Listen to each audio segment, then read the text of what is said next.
आता काय म्हणतात त्याला, आता मोठा भाऊ म्हटल्यानंतर या सगळ्या जबाबदाऱ्या येतातच. हो. अर्थात सगळ्यात आधी ओरडण्यापेक्षाही सगळ्यात आधी माझी जबाबदारी आहे त्यांना समजून घेणं. कारण प्रत्येकजण एका वेगळ्या बॅकग्राऊंडमधनं इकडे आला आहे.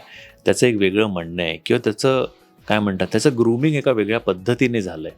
त्यामुळे कदाचित तो जेव्हा एका पद्धतीने वागेल, तेव्हा नक्की त्याला काय म्हणायचं आहे, हे आधी समजून घेणं माझं काम आहे.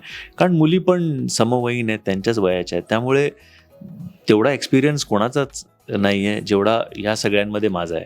सो त्यांना जितकं मी समजून घेतो, तितकं मग त्यांना ते बरं वाटतं. हो, मी म्हणजे ऐकून खूप घेतो. लाजरी आहेत ती. हो, आणि प्लस त्यांना थोडं खुलायला पण वेळ लागतो. मग ते सांगतात तेव्हा मी ऐकून घेतो, समजून घेतो आणि मग त्याच्यावर मला जे वाटतं ते मी त्यांना सांगतो. शक्यतो समजवायचा प्रयत्न करतो.